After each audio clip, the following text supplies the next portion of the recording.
You have treated lakhs number of people. आपके हिसाब से आज के टाइम में ऐसी कौन सी बीमारी है जो बहुत लोग उससे अवेयर नहीं है बट वो लोगों को लग रही है, बढ़ रही है, हो रही है? जब आप अगर वो कुर्सी पकड़ ले रहे हैं 10-12 घंटे और अंदर अंदर जो बीमारियां बिल्डअप हो, टीबी ज़्यादातर होता है अगर पेशेंट इम्यूनो कॉम्प्रोमाइज्ड हो। इम्यूनो कॉम्प्रोमाइज का मतलब है, जब मैं एमडी करने गया, जैसे मानो आज हम सुबह 8 बजे हॉस्पिटल में घुसे तो मैं परसों सुबह निकलूंगा हॉस्पिटल से। आज का पूरा दिन, आज की रात, कल का पूरा दिन, कल की रात और परसों सुबह, ये जो 2 दिन हैं, इसमें अगर मुझे 1 या 2 घंटे की नींद वो मिल गई, वो बहुत अच्छी बात है कि मुझे मिल गई तो मिल गई, नहीं तो वो ना नसीब हुई तो कोई बात। 10 में से 4 इंडियंस डायबिटिक हैं इस टाइम। आप कभी गूगल करना, एक वर्ड होता है इडियट सिंड्रोम। तो गूगल, चैट जीटीवी, इन सब से हेल्थ एडवाइस लेना कितना सेफ है? आज मेरे साथ पॉडकास्ट में एक ऐसी शख्सियत मौजूद हैं जो सिर्फ एक डॉक्टर नहीं है बल्कि इंसानियत की मिसाल हैं। मेरा मतलब है डॉक्टर नितिन बट्ला से। MBBS, MD internal medicine, senior consultant in diabetes, liver, chest and heart disease.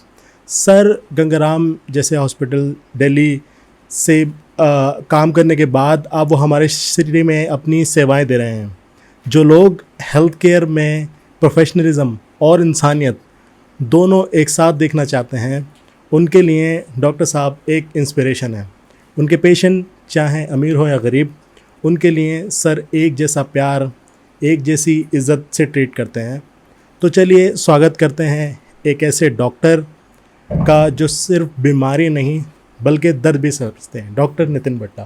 Thank you so much sir हमारे पॉडकास्ट में आने के लिए। थैंक यू सो मच आपने मुझे इनवाइट किया। It's like a dream come true कि आप हमारे यहाँ आए, और हमारी पूरी टीम आपका एक बार तहे दिल से इस्तकबाल करती है। Thank you so much. तो सर आज का सिलसिला शुरू करते हैं। हाँ जी। सबसे पहला सवाल जो बहुत सारे लोगों ने आपसे पूछना चाहा, और मैं कि आप जब इस जर्नी के बारे में सोच रहे थे तो सबसे पहला थॉट क्या आया, क्या सोच के आपने ये डिसीजन लिया कि आपको एक डॉक्टर होना चाहिए? जैसे एक नॉर्मल बच्चा अपने स्कूल में जाता है, कभी कहता है मेरे को पायलट बनना है, कभी कहता है इंजीनियर बनना है, कभी कहता है मुझे टीचर बनना है, कभी कहता है डॉक्टर बनना है। तो वही चीज़ मेरे साथ भी थी। कभी रोज नए रोल मॉडलिंग, रोल प्लेइंग में, कभी ये कभी वो। बट क्योंकि फैमिली में फादर ऑलरेडी डॉक्टर थे, तो कहीं ना कहीं बचपन से उनको देखना, उनकी मेहनत को, उनके कैसे उन्होंने अपनी मतलब पेशेंट की तरफ उनका रुझान, फैमिली की तरफ, तो वो चीज़ कहीं ना कहीं इनबिल्ड होती गई। फाइनली फिर जब 12th तक पहुंचा, 12th के बाद फिर मेरे पास 2 राय थी। एक तरफ मेरा आर्मी में जाने का मन था, एक तरफ मेरा मेडिकल की तरफ। ओके। तो मैंने दोनों एग्जाम साथ साथ दिए और दोनों मैंने क्लियर भी किए। अरे वाह। तो फिर फाइनली ये था कि नहीं, आई थिंक इट्स बेटर कि मैं, दोनों नोबल प्रोफेशंस हैं। हाँ एग्जैक्टली। तो सेवा दोनों में है, तो क्योंकि बैकग्राउंड में देखा था फादर को, तो फिर मूव मैं टुवर्ड्स मेडिकल लाइन की तरफ हुआ। And I think it was a very good decision, और उसी में फिर आगे मेहनत करते करते करते फाइनली। बढ़िया। आपने फादर की बात की, बड़े बटला साहब द लिविंग लेजेंड, पूरा रुद्रपुर उनको जानता है। हाँ जी, हाँ जी। सर आपका और उनका कैसा बॉन्ड है? कैसा बॉन्ड? देखिए मेरा बॉन्ड वो एज अ फ्रेंड ही है, बिल्कुल। हाँ मतलब अभी से नहीं, बचपन से ही बिल्कुल। घर जाना, हमेशा गले मिलना पहले, और खूब गप्पे मारना, हंसना, हंसी मजाक। मतलब कभी उन्होंने इस तरह नहीं कहा कि एक सीरियस एटीट्यूड रहा है, या बिल्कुल जो आप, बस हमेशा उनका ये था कि जिसमें खुशी मिले वो करो आप, जैसे Exactly. उन्होंने मुझे बिल्कुल हमेशा फ्री छोड़ा है। पर देखिए फ्री छोड़ने के बाद मेरे को लगता है आपकी जिम्मेदारियाँ और बढ़ जाती हैं। अब आपने कहा कि जब आपने उनको ये बोल दिया कि आपको जैसे अपनी लाइफ को जीना चाहिए, आई थिंक उस चीज़ को लेके फिर आप में लगता है कि नहीं, मेरे को अपने फैमिली को और आगे दिखाना है कि मेरे को भी कुछ करना है और आपका नाम बड़ा करना है। exactly. तो उस चीज़ को देखते हुए फिर हमेशा मतलब उन्होंने मेरे को पूरा साथ दिया, सपोर्ट किया, और हमेशा एज अ फ्रेंड उन्होंने मुझे ट्रीट किया। जैसे कि सर एक होता है ना कि लोगों को लगता है कि फादर और सन जब दोनों डॉक्टर होते हैं, लोगों को लगता है कि कहीं ना कहीं उनका बहुत बड़ा रोल रहा होगा, उन्होंने डे वन से ना गाइड किया होगा कि ऐसे डॉक्टर बना था। लेकिन रियलिटी यही होती है जो आपने भी बोला कि उन्होंने आपको एक छूट दी एक तरीके से, कि आपका डिसीजन है। जी बिल्कुल। और जब इंसान किसी एक बड़े शख्स को उसके फुट स्टेप को चलता है तो उसके पास भी एक रिस्पॉन्सिबिलिटी रहती है कि उसको वो कैरी ऑन कर रहा है, फॉरवर्ड करना है। डेफिनेटली। एग्जैक्टली। सर आप you have treated lakhs number of people, आपने इतना ट्रीटमेंट लोगों का किया है। आपके हिसाब से आज के टाइम में ऐसी कौन सी बीमारी है जो बहुत लोग उससे अवेयर नहीं है, बट वो लोगों को लग रही है, बढ़ रही है, हो रही है, और क्या उसका ट्रीटमेंट, कैसे लोग उससे बच सकते हैं? क्योंकि देखिए जो अब एक हमारी जो ये लाइफ जिस तरीके से जा रही है टुवर्ड्स, इसमें जो एक हार्डवर्क वाला टाइम अब थोड़ा कम हो गया। हार्डवर्क मतलब एग्जैक्टली। मैं हथौड़े चलाना हाँ, या फिर वो वाला नहीं। अब हार्डवर्क का मतलब वो वाला रह गया कि आप ऑफिस में 12-12 घंटे बैठ रहे हैं हाँ, अपने काम में, जो ही आपने ये सोफ़ा पकड़ लिया है, exactly. उसमें जो आपका जो दिमाग आपको जो अपने लैपटॉप पे या जो भी आप ट्रेडिंग या जो भी आप काम करें, चाहे मेरा ही प्रोफेशन एज ए डॉक्टर, मुझे भी अपने चेंबर में बैठना पड़ता है 10-10 12-12 घंटे। तो आई थिंक वो चीज़ जो लाइफस्टाइल डिसऑर्डर्स, वो वाली जो बीमारियां हैं, वो आज की डेट में आप समझ भी नहीं सकते। वो इतना बड़ा समुंदर है बीमारियों का कि जब आप अगर वो कुर्सी पकड़ ले रहे हैं 10-12 घंटे और अंदर अंदर जो बीमारियां बिल्डअप हो रही हैं, एग्जैक्टली। वो चाहे वो मेंटल लेवल पे हो, फिजिकल लेवल पे हो, वो गलत। और उसका एक वर्ड भी है, उसको हम अपनी मेडिकल लैंग्वेज में मेटाबॉलिक सिंड्रोम बोलते हैं।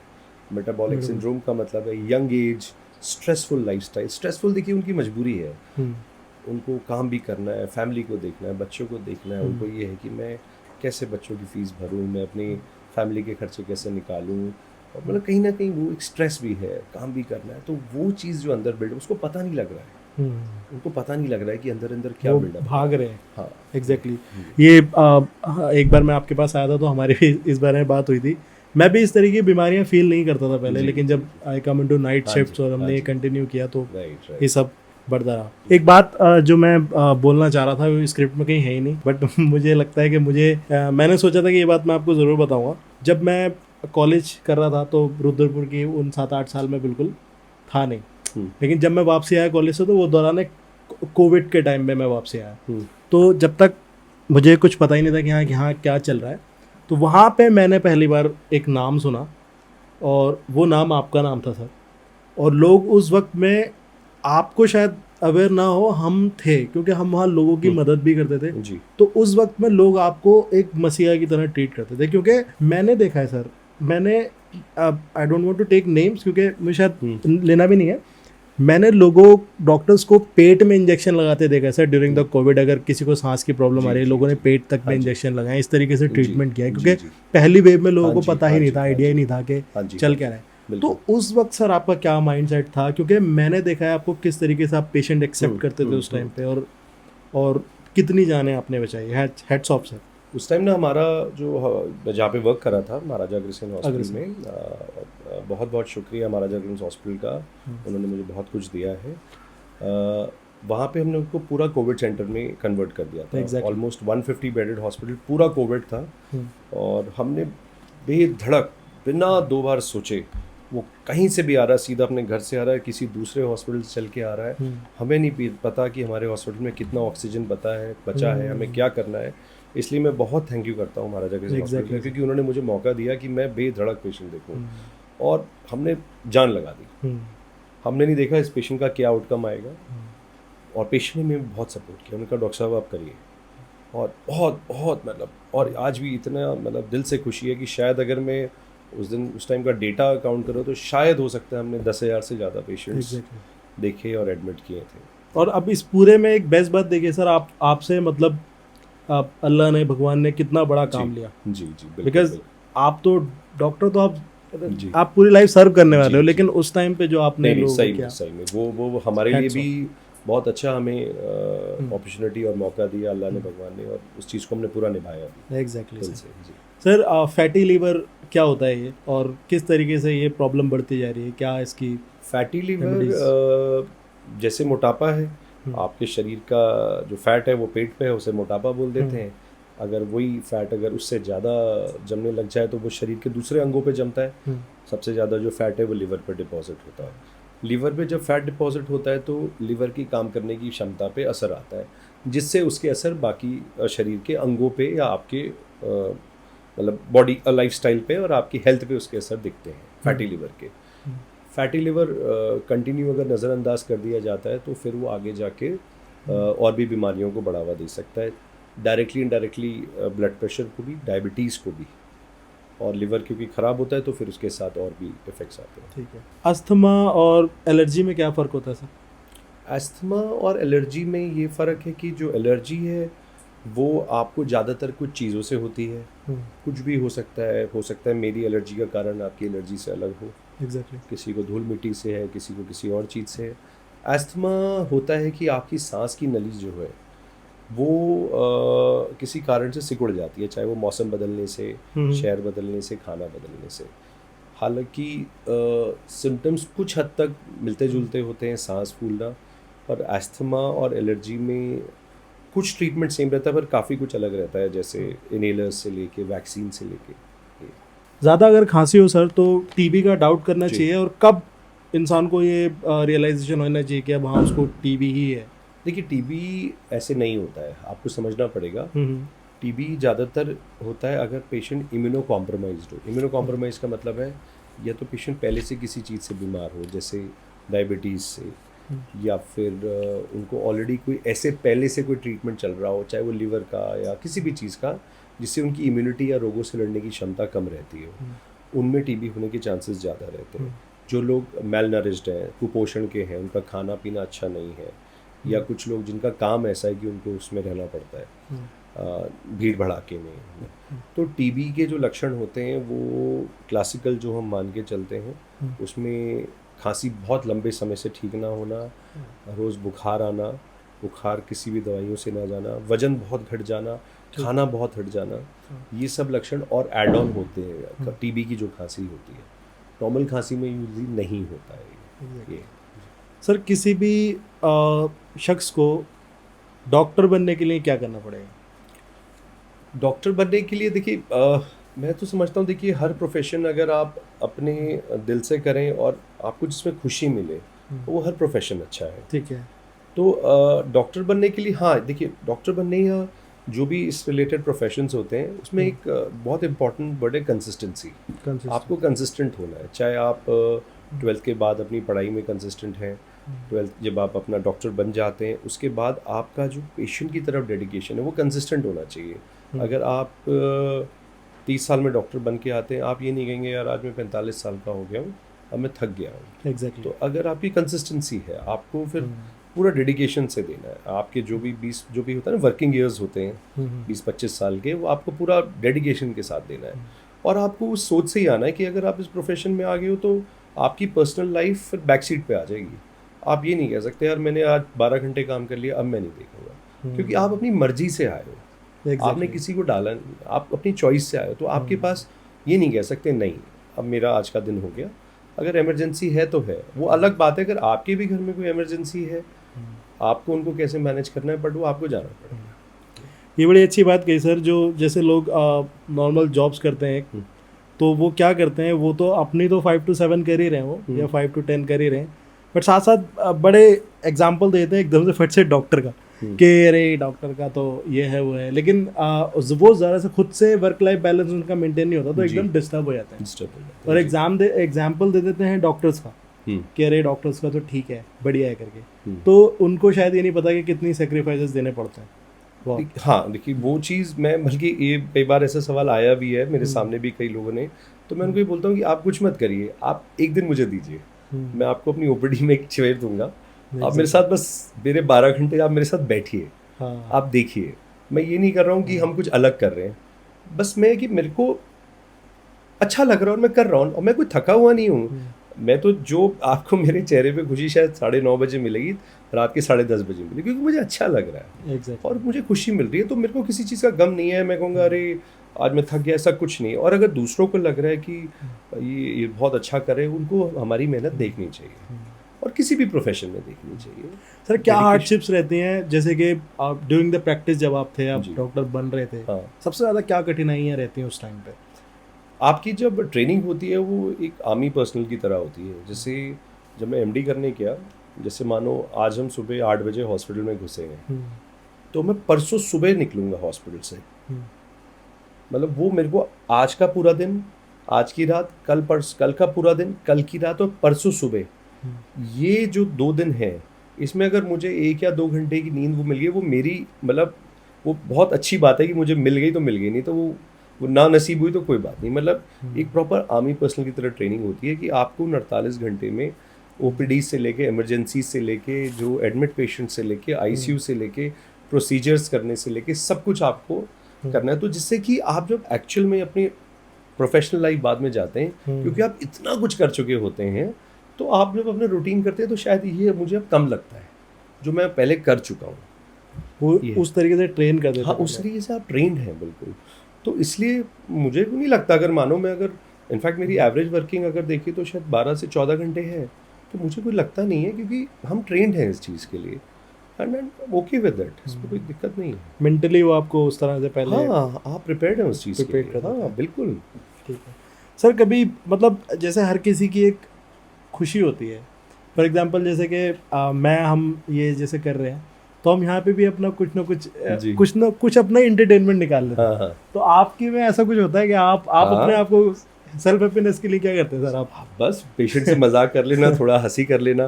पेशेंट्स मुझे पता है, देखिए पहली बात तो कौन हॉस्पिटल आना चाहता है। एग्जैक्टली। एक तो देखो पहले वो बेचारा अपने घर से आएगा, हाँ। आते ही तो उसको पहले ऐसी झटका लग जाता है, 3 घंटे की वेटिंग है। हाँ। पहले 3 घंटे वेटिंग है, पर्चा कटा, वो पहली इतना, एक तो वैसी बीमार, ऊपर से वो स्ट्रेस्ड, और फिर जब वो अंदर आता है वो तो हमारे तक पहली ग्रस्त हो चुका होता है। तो अगर 2 मिनट उससे अच्छी तरह बात कर लो, खुश हो जाओ उससे, मतलब थोड़ा सा पर्सनल लेवल पे, तो वो आई थिंक वो भी एक थेरेपी है सॉर्ट्स। एग्जैक्टली। हाँ, तो वो चीज़ मतलब हम भी एज अ डॉक्टर थोड़ा सा 2 मिनट ही चाहे हमारा उनके साथ इंटरेक्शन होता है, तो मतलब उसी में हम अपनी भी खुशी ढूंढ लेते हैं। सर जैसे कि बहुत सारे लोग ऐसे होते हैं ना कि कुछ भी हुआ डॉक्टर के पास चलिए, कुछ भी हुआ डॉक्टर के पास चलिए। आपको क्या लगता है कि किस टाइम पे किसी भी इंसान को डॉक्टर के पास आना चाहिए किसी भी? बिल्कुल, देखिए हमारे पास पेशेंट्स जब आते हैं, देखो पेशेंट के मन में कुछ भी वहम हो, कुछ डर हो, तो उसको क्लियर कर लेना चाहिए। एग्जैक्टली। हाँ, अगर कई बार क्या होता है ना कि सेल्फ थेरेपी वो इस चक्कर में कर ले, वो और गलत हो जाता है और गलत हो जाता है। तो आपका जो सवाल है ना कि कब आना चाहिए, मैं कहता हूँ कि आपको किसी भी बात की स्ट्रेस है, कोई टेंशन है, आपको मन में कुछ, मुझे डर लग रहा है कि यार मेरे हार्ट में कोई दिक्कत तो नहीं लग रही, घबराहट हो रही है, ऐसे पेशेंट्स आते हैं मुझे घबराहट हो रही है कि मेरे हार्ट में कोई दिक्कत तो नहीं है। तो अगर हम एक सिंपल उनका बीपी चेक कर लें, उनको ऑस्कल्टेट कर लें, ईसीजी निकाल लें, हम कहते हैं तुम्हें कुछ नहीं है, मस्त होके घर जाओ, वो कितना रिलैक्स होके चला जाता है। और वो अगर मेरे पास ना आए, उसके मन में कोई बैठ जाए और वो मानो कहीं क्वैक के पास चला जाए, या फिर उसको कोई गलत एडवाइस मिल जाए कि यार नहीं आपके हार्ट में दिक्कत है, तो वो मेंटली कितना स्ट्रेस हो जाएगा। तो मेरे हिसाब से अगर आपके मन में कुछ है या आपको लग रहा है मैं बीमार हूँ, तो कंसल्ट कर लेना, चाहे वो कोई भी फालतू की चीज़ हो, किसी भी चीज़ के लिए। पेशेंट्स हमारे पास बहुत आते हैं, हमें पता है उनको कुछ नहीं है, पर वो मुझे पता है ना, पेशेंट तो बेचारा परेशान है, मुझे तो एज ए डॉक्टर उसको सेटिस्फाई करना है। मुझे पता है उसको कुछ नहीं है, पर वो पेशेंट तो बेचारा किसी भी चीज़ को लेकर परेशान होगा, चाहे वो मेंटल लेवल पे होगा, चाहे उसको कुछ भी हो रहा है, और अगर वो सेटिस्फाई हो गया तो कितनी अच्छी बात है। ऐसे आप अवेयर होंगे, बट डॉक्टर्स के लिए जैसे पेशेंट का, जैसे मैं इस बात को पूरी तरह जानता हूँ कि डॉक्टर्स कितना सेक्रीफाइसेस कर रहे हैं, कितना लोगों को ट्रीट कर रहे हैं, बट होता है ना कि एक डॉक्टर को जज कर लिया किसी ने, अरे यार इनका तो ठीक है, ये कर रहे हैं। बहुत बड़े बड़े डॉक्टर्स, जैसे किसी ने मेहनत करी लाइफ के 40 साल, फिर एक हॉस्पिटल खोला ताकि वो बड़े फिगर पे देखे जाए तो हॉस्पिटल खोल के और ज़्यादा स्पीड से रिकवरी करवा रहा लोग। लेकिन लोग क्या सोचते हैं, अरे इन्होंने वहाँ पे इस तरह से मतलब इतना पैसा बढ़ा दिया है, ये वो इस तरीके से होता है। उसको कैसे ओवरकम करते हैं सर? आप तो नहीं करते हैं पर्सनली, तो मेरे साथ वैसे अभी ऐसा नहीं हुआ है, नहीं करते ऐसा मेरे साथ अभी तक नहीं हुआ है। बट देखिए आप सोसाइटी में बैठे हैं और आप हर वक्त जज होंगे, स्पेशली आप जिस सीट पे बैठे हैं, स्पेशली आप जिस प्रोफेशन में, आप डेली जज होंगे। क्योंकि देखिए पेशेंट जब आता है, हमें भी बहुत टेंशन होती है ना कि हमने उसका डायग्नोसिस कहीं गलत तो नहीं बना दिया। एग्जैक्टली। मानो हमने बीमारी कुछ और है, हमने बना कुछ और दिया और उसको आराम नहीं आता, वो कहीं और चले जाता है, वहाँ पे कोई और एक्चुअल बीमारी पता लगती है, तो कहते हैं अरे यार उस डॉक्टर ने तो हमें बताया ही नहीं था, हमें गलत एडवाइस दी है। तो उसका एक हमें भी डर रहता है कि हम अपने पेशेंट को और अच्छी तरह देखें। एग्जैक्टली। हाँ, तो देखिए आप सोसाइटी में बैठे हैं तो लोग बातें करते हैं, पर उस सोच को अगर आप हटके करेंगे तो बड़ा एंजॉय करके आप अपना काम करेंगे। हर बुरे काम करने वाले को लगता है कि वो बेस्ट कर रहा है, तो इसी तरह से एक सिगरेट पीने वालों के लिए भी ना उनके बहुत सारे हैक हैं कि अरे लंग्स क्लीन करा लेंगे, लंग्स क्लीन हो जाते हैं और कुछ भी ट्रीटमेंट बता देते हैं यूट्यूब से देख के, ये पी लो डिटॉक्सिकेशन हो जाएगी, ये तो ऐसा है कुछ सर सच में? कुछ नहीं है ऐसा ही सब ये तो सब बहाने हैं सिगरेट पीने के, आपने कैसे पीने हैं। हाँ, वो अपनी मन की संतुष्टि है। हाँ, कोई कहता है मुझे कॉन्स्टिपेशन है, हाँ, मेरे को मेरे पेट साफ करने के लिए पीनी पड़ती है। हाँ। कोई कहता है मुझे, मतलब जो भी, वो तो बहाने हैं देखिए। सर स्लीप साइकिल मेंटेन करने के लिए सबसे बेस्ट तरीका क्या है? स्लीप साइकिल मेंटेन करने के लिए सोना, नींद नहीं आती बहुत सारे लोगों को।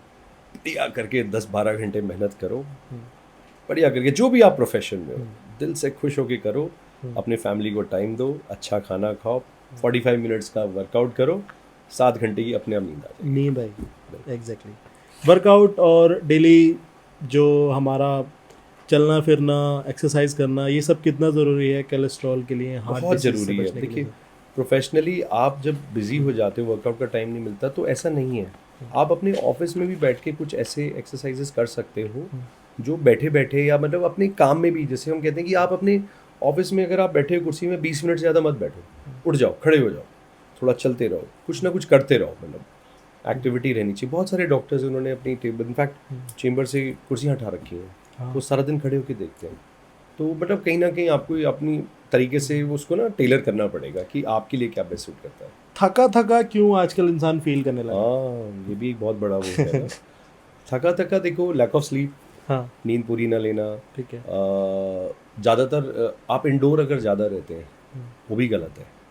आपको बाहर निकलना चाहिए, धूप में जाना चाहिए, खुली हवा में जाना चाहिए।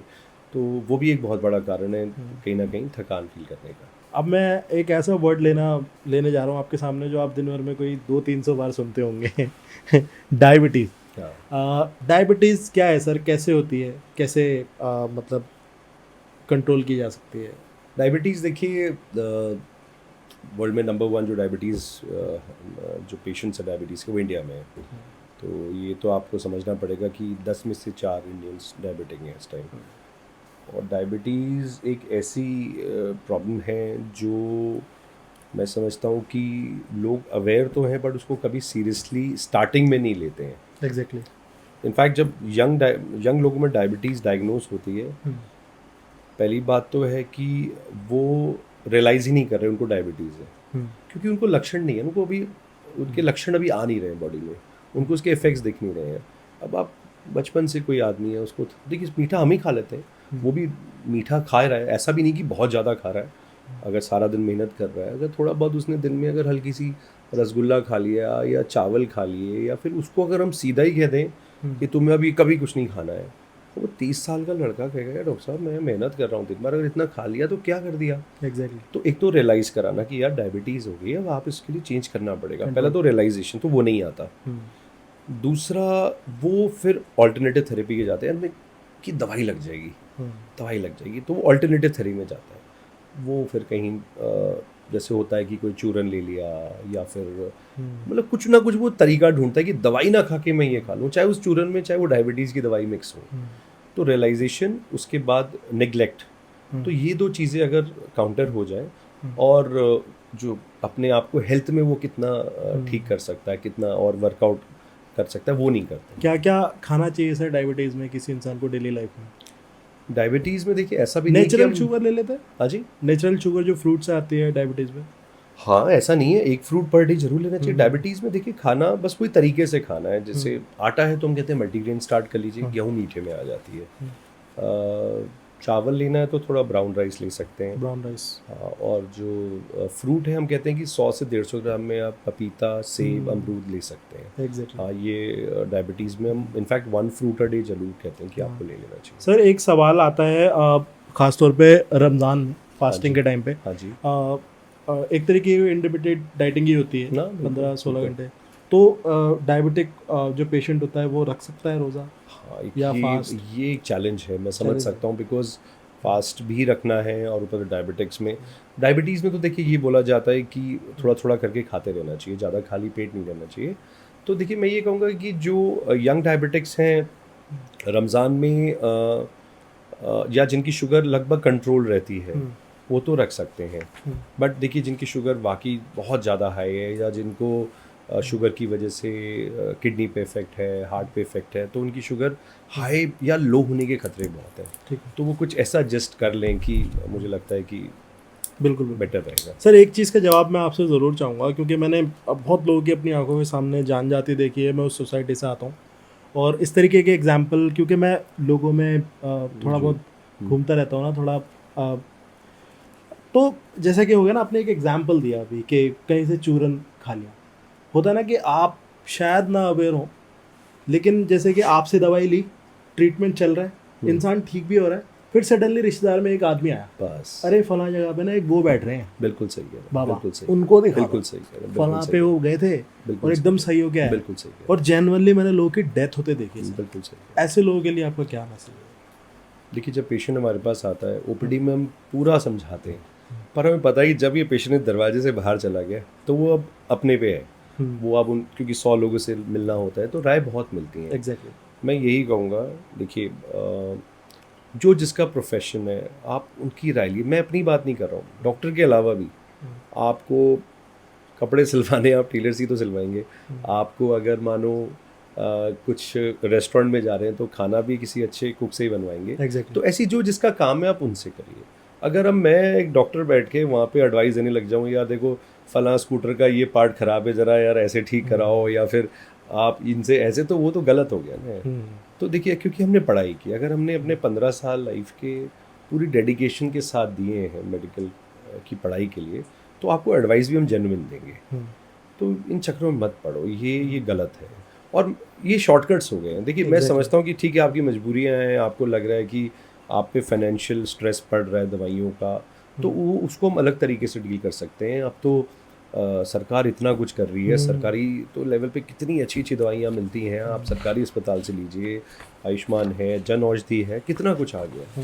पर ये मत करिए, ये गलत है। सर जैसे कि बच्चे का परवरिश का, ख़ासतौर पे जो बच्चा, छोटे बच्चों की आजकल चलता है ना लाइफ स्टाइल, जो बच्चों का बचपन से ही खराब हो रहा है, बर्गर्स खाने हैं, हाँ, खड़ी हैं बर्गर खाने हैं और ये सब खाना है, चाउमीन खानी है, तो नितिक बट्टा जी कैसे अपने बच्चों को इस परवरिश करते हैं in terms of maintaining the health? देखिए, मेरे भी बच्चे एक ऐसे नॉर्मल जैसे बच्चे हैं, वो भी टेम्प्ट होते हैं फ़ोन पे गेम्स खेलने के लिए, पिज़्ज़ा खाने के लिए, बर्गर खाने के लिए। जो मैंने अपना एक बच्चों के साथ स्केड्यूल बना रखा है, स्कूल से आओ, 45 मिनट्स की आप स्लीप लो और immediately they go for the games. तो इमीडिएटली मेरा बेटा, I send him for tennis, एक म्यूज़िकल इंस्ट्रूमेंट्स के लिए, फिर वो दूसरी जगह जाते हैं। तो वो जब तक 7 या 8 बजे वो घर वापस आता है स्कूल के बाद, वो अपनी पूरी 2 अच्छी एक्टिविटीज़ करके, 2 घंटे के स्पोर्ट्स और 2 घंटे का म्यूज़िकल इंस्ट्रूमेंट जो वो सीख रहे हैं, उसके बाद वो आता है, वो बिल्कुल थक चुका होता है। और अभी मेरा बिल्कुल फोकस नहीं है कि वो सिर्फ ट्यूशन्स में जाए, मैं इनफैक्ट बिलीव भी नहीं करता हूँ। तो मेरा बेटा ट्यूशन नहीं जाता है, वो आता है, स्पोर्ट्स करता है, म्यूज़िक करता है। हाँ, एक बहुत अच्छी उनकी मैम है, वो आके उनको 45 मिनट्स घर पे ही थोड़ा सा जो होमवर्क है वो थोड़ा समझाती हैं और अपना वो सो जाता है। तो मैं मिनिमम से मिनिमम कोशिश करता हूँ कि वो फ़ोन टाइम और बर्गर वगैरह, हाँ जैसे संडेज़ वगैरह तो हम भी लेके जाते हैं, और संडे को उसका जो मन हो, मैं बिल्कुल मना नहीं करता हूँ। उसको पिज़्ज़ा खाना है, उसको जो करना है, Sunday is totally open for him. ठीक है जी। सर होम रेमेडीज़ कितना सेफ है, क्योंकि आजकल आपने देखा होगा ना कि कोई भी होम रेमेडीज़ बताता है किसी भी चीज़ की, कितना सेफ है? होम रेमेडीज़ का बहुत बड़ा एक वो भी बड़ी कॉन्ट्रोवर्शियल टॉपिक है। ऐसा नहीं है, दादी नानी की होम रेमेडीज़ आज भी बहुत सक्सेसफुल हैं, ऐसा नहीं है।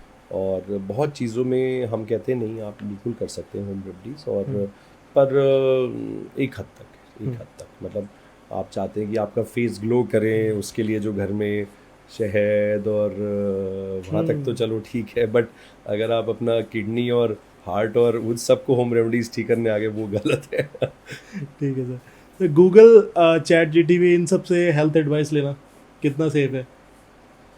लोग गूगल से भी कुछ भी अभी तक तो अगर हम पिछले कुछ सालों की बात करें तो आप कभी गूगल करना, एक वर्ड होता है इडियट सिंड्रोम, उसकी फुल फॉर्म करिएगा तो बेसिकली ये बताता है, जो पेशेंट्स हमारे पास अपनी समस्याएं पहले गूगल करके लाते हैं कि मेरे को ये है, क्या मुझे ये हो सकता है, या मुझे ये है, क्या मैं ये दवाई खा सकता हूँ, तो तब वो तो गलत था।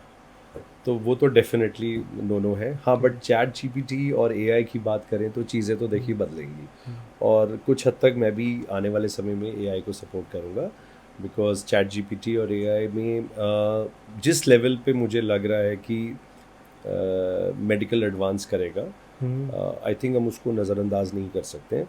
नॉट इन हर एक चीज़ में नहीं, कुछ चीज़ों में बात कर सकता हूँ, रेडियोलॉजिकल डायग्नोसिस में, तो इन सब चीज़ों में आई थिंक चैट जीपीटी और एआई का डेफिनेटली रोल आएगा।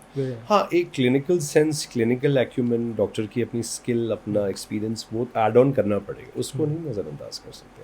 तो दोनों को मिला के ही मुझे लगता है कि इट्स अ वे फॉरवर्ड।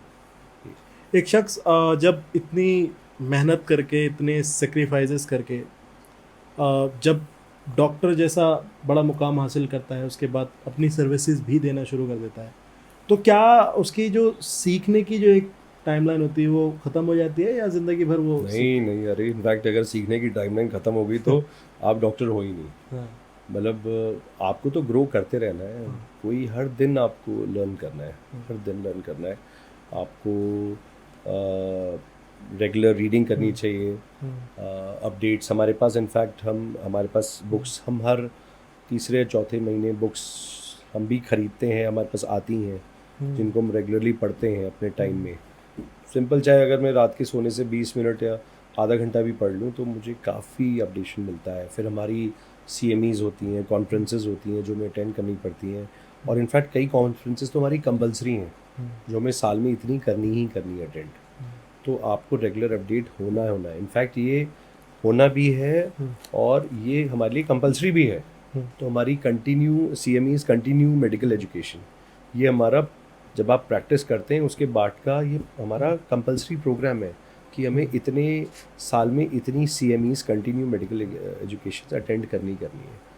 तो वो तो सर, आप शायद आपको ना लगे, बट ऐसी क्या चीज़ है सर जो आपको बहुत अलग बनाती है?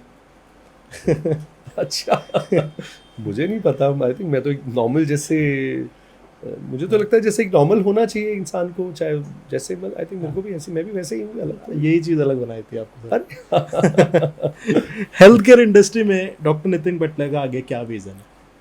आगे विजन ये है हेल्थ फॉर ऑल, हर एक को हेल्थ अप्रोचेबल हो, विद मिनिमम जितना लीस्ट एक्सपेंसिव हम उसको रख पाए, ठीक है।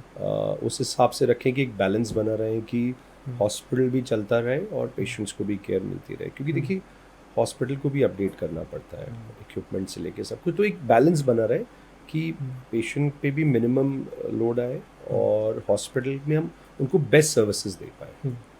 तो उसके लिए डेफिनेटली हम ग्राउंड लेवल पे जितना हमसे हो पाएगा हम डेफिनेटली अपने आप को बेस्ट से बेस्ट करेंगे और बना के रखेंगे कि जो भी हम पेशेंट्स के लिए करें वो एक अच्छी उसमें करें कि उनको कभी कोई प्रॉब्लम ना हो।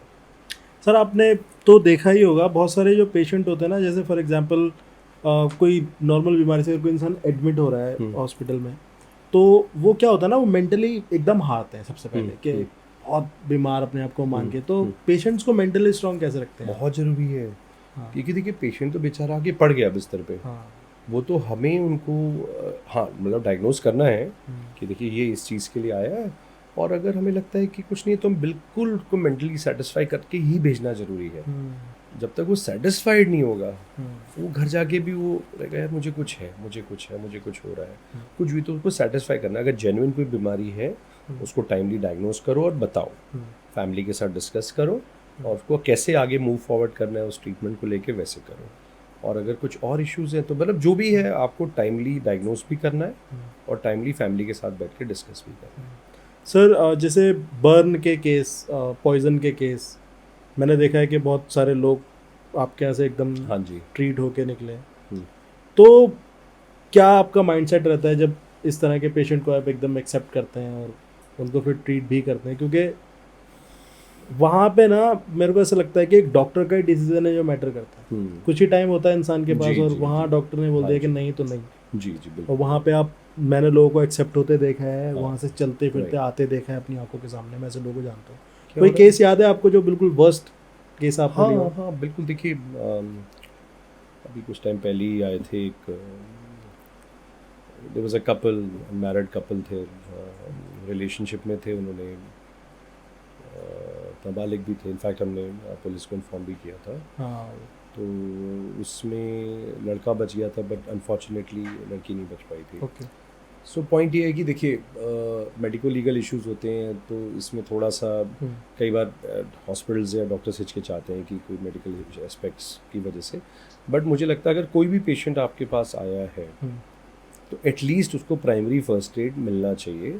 एग्जैक्टली। उसके बाद आप डिसाइड करो कि वो पेशेंट को कोई आपको अपने से बड़े हॉस्पिटल रेफ़र करना है या आप उसको सेटल कर सकते हो, पर आप ये नहीं कह सकते कि पेशेंट बाहर एम्बुलेंस में और आप मना करो।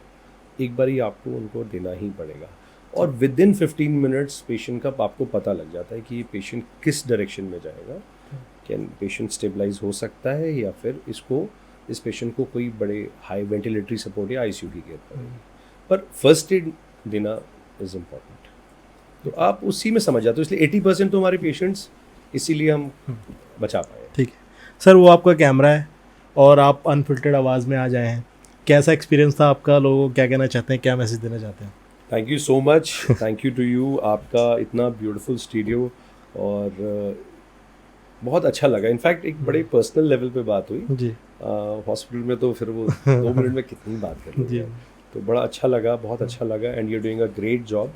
मुझे लगता है रुद्रपुर शहर में इस तरीके की आवाज़ अगर लोगों को पहुंचती जाए, जो शायद वो खुल के वैसे ना हमसे बात कर पाए, चलो इसी बहाने सुन के 4 बातें, तो कहीं ना कहीं you are doing a great job. और ये बड़ा अच्छा आपने एक चैनल लिया, thank you. And I am really wish you all the best, और बहुत अच्छा लगा मुझे आके।